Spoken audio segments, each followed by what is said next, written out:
بسم اللہ الرحمن الرحیم۔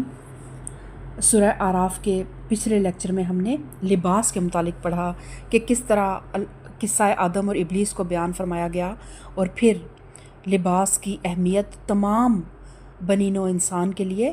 اجاگر کر دی گئی کہ اے اولاد آدم، ہم نے تم پر لباس نازل کیا ہے تاکہ تمہارے جسم کے قابل شرم حصوں کو ڈھانپے اور تمہارے لیے جسم کی حفاظت اور زینت کا ذریعہ بھی ہو۔ یعنی کہ پہلا مقصد لباس کا کیا ہے؟ ستر پوشی، اور پھر دوسرا لفظ استعمال ہوا ہے ریشہ۔ ریشہ کا مطلب ہوتا ہے سجاوٹ، زیب و زینت، تو اس میں بھی مذائقہ نہیں ہے۔ اللہ تعالیٰ خوبصورت ہے اور وہ خوبصورتی کو پسند کرتا ہے، لیکن کہیں پر بھی بے حیائی کا شائبہ تک نہ ہو۔ اور پھر اللہ تعالیٰ فرماتا ہے وہ لباس التقویٰ، اور بہترین لباس تقویٰ کا لباس ہے۔ اور تقویٰ کیا ہے؟ دل اور روح کا جو ایک شرم، حیا، ایسی باتوں سے، ایسے جذبوں سے، ایسے جذبات سے اپنے دل کو پاک رکھنا جن کا ہم لوگوں تک پہنچنا بڑا معیوب سمجھتے ہیں، تو ہم اندر سے بھی اتنے پاک ہوں کہ ہماری دل میں، ہمارے ذہن میں ایسے خیال بھی نہ آئیں۔ یہ تقویٰ ہے۔ تو اللہ تعالیٰ نے کہا کہ بہترین لباس جو ہے وہ تقویٰ کا ہے۔ اور اگر آپ کا کردار اچھا ہے، آپ تنہائیوں میں بھی ویسے ہی ہیں جیسے آپ محفلوں میں ہیں، تو بے شک آپ کا لباس سادہ بھی ہوگا، اتنا قیمتی نہیں ہوگا، لیکن اس کے باوجود اللہ تعالیٰ آپ کو عزت بھی دے گا اور مقام بھی دے گا۔ شان جو ہے وہ صرف لباس سے نہیں ہوتی۔ کچھ دیر آپ کی پرسنالٹی سے لوگ مرعوب ہوں گے، آپ کے لباس کو دیکھ کر وہ آپ کے بارے میں شاید کوئی اچھی رائے قائم کریں، لیکن جیسے ہی آپ بولیں گے یا جیسے ہی آپ ان کے ساتھ کچھ دیر گزاریں گے تو آپ کی ڈیلنگ، آپ کی گفتگو، آپ کی نشست و برخاست ان کو بتا دے گی کہ آپ کس کیلیبر کے انسان ہیں۔ تو تقویٰ کی صفت اپنے اندر اجاگر کریں۔ یہ وہ صفت ہے جو آپ انسان کو اندر سے خوبصورت بنا دیتی ہے، اور جب کوئی چیز اندر سے خوبصورت ہو تو وہ آٹومیٹیکلی اس کے باہر اخلاق اور کردار میں بھی نظر آتی ہے۔ اور پھر ہم نے یہ بھی پڑھا کہ اللہ تعالیٰ نے حکم دیا کہ جب بھی کسی نماز کے لیے آؤ تو اپنا رخ ٹھیک رکھو اور اپنی زینت کو آراستہ، اے بنی آدم، ہر عبادت کے موقع پر اپنی زینت سے آراستہ رہو، اور کھاؤ اور پیو اور حد سے تجاوز نہ کرو، کہ اللہ حد سے بڑھنے والوں کو پسند نہیں کرتا۔ نہ کھانے پینے میں حد سے تجاوز کرو اور نہ احتیاطوں میں حد سے تجاوز کرو۔ اللہ کی رضا اس میں نہیں ہے کہ انسان جو ہے وہ فکر و فاقہ اختیار کر لے اور اللہ کی طیبات کو اپنے اوپر حرام کر لے۔ اللہ تعالیٰ کو انسان کی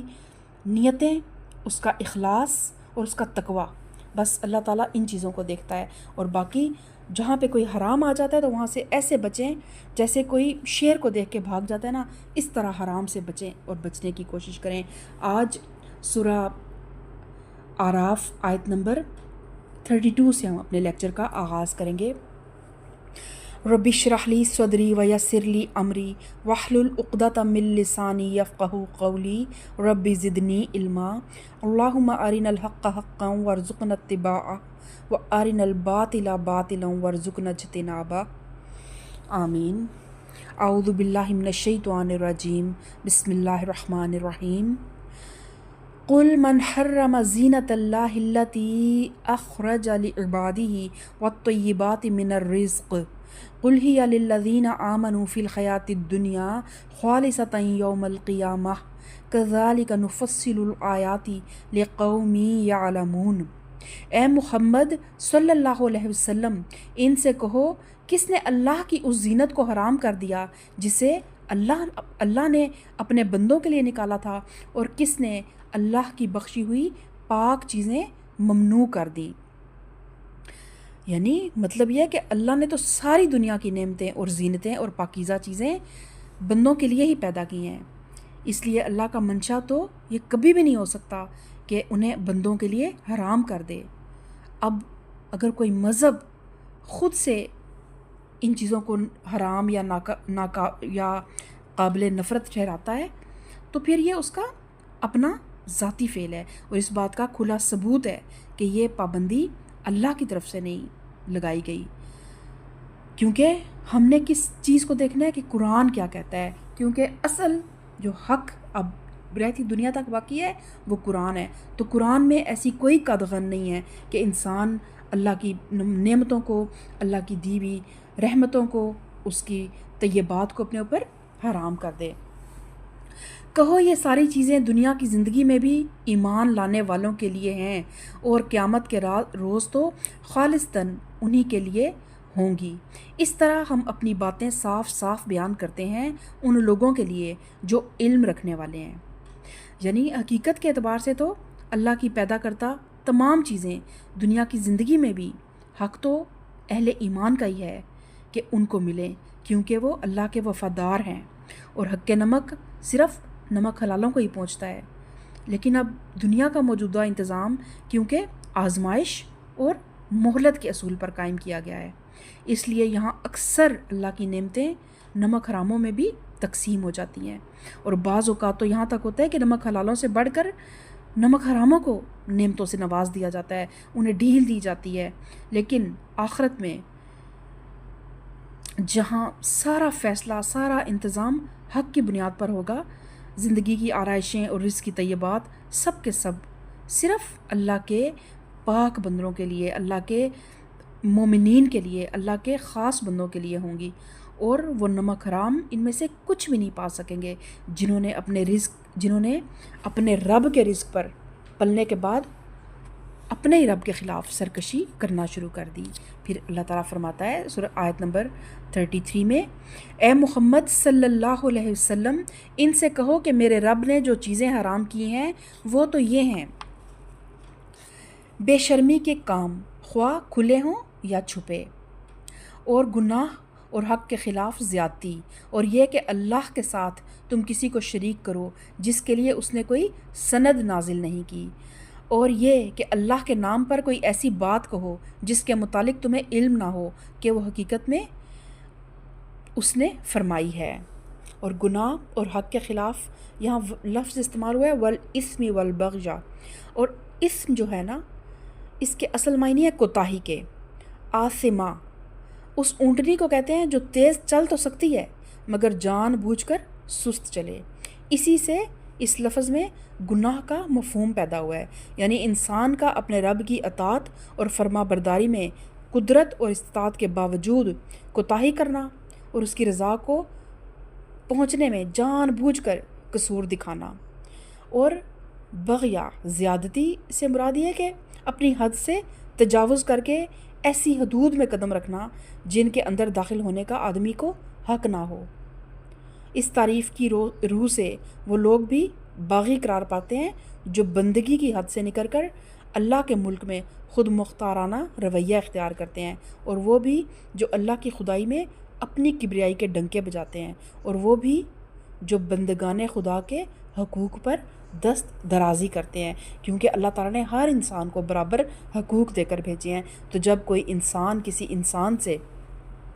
اس کے جینے کا حق چھین لیتا ہے یا اس کی جائز حقوق میں کچھ حق تلفی کرتا ہے تو یہ بھی بغاوت میں آتا ہے، اور اللہ تعالیٰ نے ان چیزوں سے منع فرمایا ہے۔ وَلِكُلِّ أُمَّةٍ أَجَلٌ فَإِذَا جَاءَ أَجَلُهُمْ لَا يَسْتَأْخِرُونَ سَاعَةً وَلَا يَسْتَقْدِمُونَ۔ ہر قوم کے لیے مہلت کی ایک مدت مقرر ہے، پھر جب کسی قوم کی مدت آن پوری ہوتی ہے تو ایک گھڑی بھر کی تاخیر و تقدیم بھی نہیں ہوتی، اور یہ بات اللہ نے آغاز تخلیق میں ہی صاف فرما دی تھی۔ اے بنی آدم یاد رکھو اگر تمہارے پاس خود تم میں سے ہی ایسے رسول آئیں جو تمہیں میری آیات سنا رہے ہوں تو جو کوئی نافرمانی سے بچے گا اور اپنے رویے کی اصلاح کر لے گا اس کے لیے کسی خوف اور رنج کا موقع نہیں ہے، اور جو لوگ ہماری آیات کو جھٹلائیں گے اور ان کے مقابلے میں سرکشی برتیں گے وہی اہل دوزخ ہوں گے جہاں وہ ہمیشہ رہیں گے۔ ظاہر ہے کہ اس سے بڑا ظالم اور کون ہوگا جو بالکل جھوٹی باتیں گھڑ کر اللہ کی طرف منسوب کرے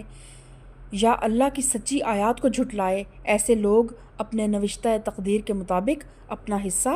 پاتے رہیں گے۔ اور یعنی مراد یہ ہے کہ دنیا میں جتنے دن ان کی مہلت کے مقرر ہیں، وہ یہاں رہیں گے، اور جس قسم کی بظاہر اچھی یا بری زندگی گزارنا ان کے نصیب میں ہے وہ گزار لیں گے۔ لیکن پھر وقت کون سا آ جائے گا؟ یہاں تک کہ وہ گھڑی آ جائے گی جب ہمارے بھیجے ہوئے فرشتے ان کی روحیں قبض کرنے کے لیے پہنچیں گے۔ اس وقت وہ ان سے پوچھیں گے، بتاؤ اب کہاں ہیں تمہارے وہ معبود جن کو تم اللہ کی بجائے پکارتے تھے؟ وہ کہیں گے کہ سب ہم سے گم ہو گئے، اور وہ خود اپنے خلاف گواہی دیں گے کہ ہم واقعی منکر حق تھے۔ قال ادخلوا فی قد خلت من قبلکم من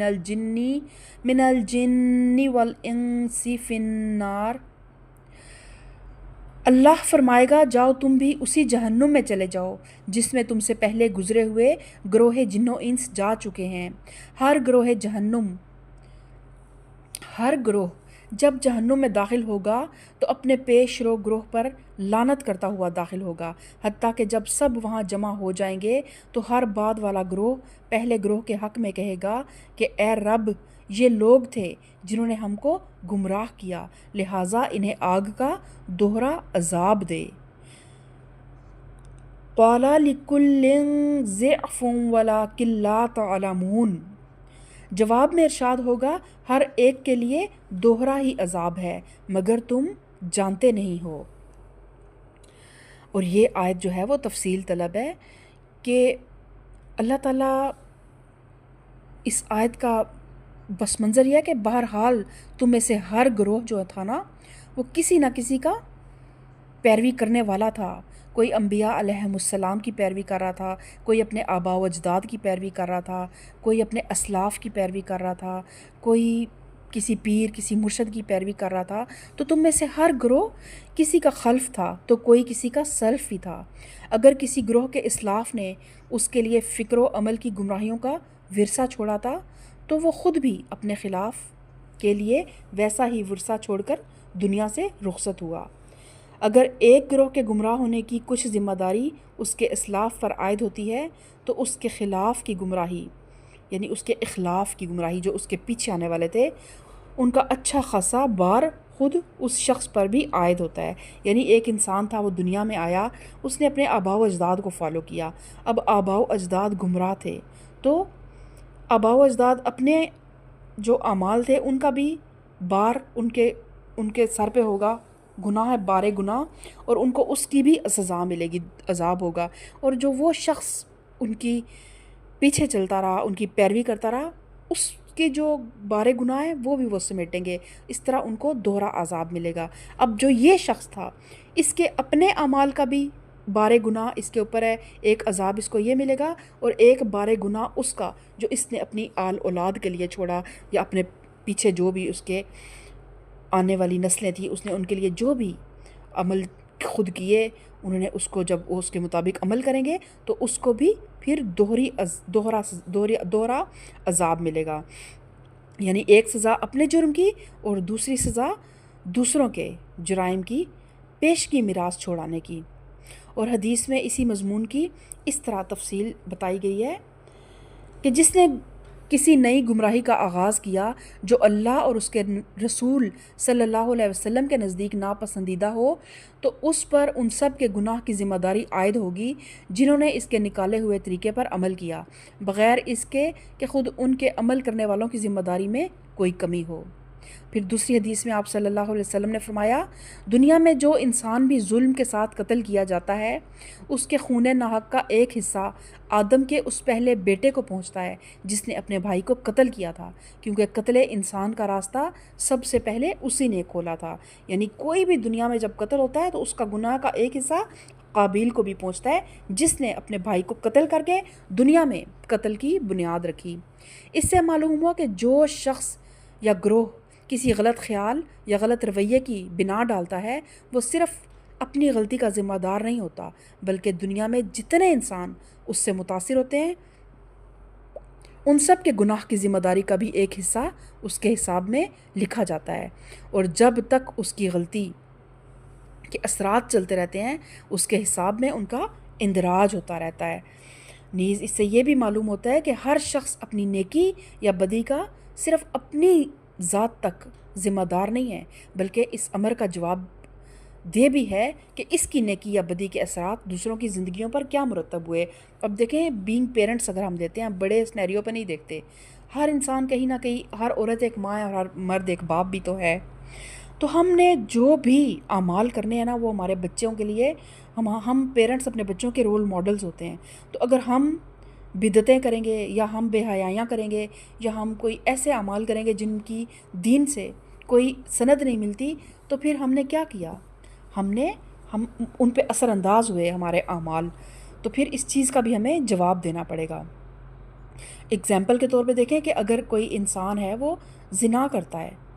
جن لوگوں کی تعلیم و تربیت سے، جن کی صحبت کے اثر سے، جن کی بری مثالیں دیکھنے سے اور جن کی ترغیبات دیکھنے سے اس شخص کے اندر اس گندی صفت جو ہے وہ پیدا ہوئی، وہ سب اس گناہ کا ذمہ دار بننے کے، اس گناہ کا حصہ بننے کے ذمہ دار ہیں۔ چاہے اب وہ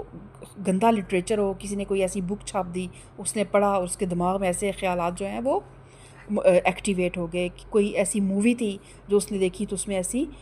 خیالات ایکٹیویٹ ہو گئے، کوئی ایسے محفل تھی ہنسی مذاق کی جس میں اس حد تک ماحول خراب تھا کہ کسی انسان کے ذہن پر اتنے منفی اثرات مرتب ہوئے کہ اس کے اندر اس طرح کے جذبات ایکٹیویٹ ہو گئے، تو وہ سب جو ہیں ان کو اس چیز کا گناہ ملے گا۔ حتیٰ کہ یہ سلسلہ اس اولین انسان پر منتہا ہوتا ہے جس نے سب سے پہلے نوع انسانی کو خواہش نفس کی تسکین کا یہ غلط راستہ دکھایا۔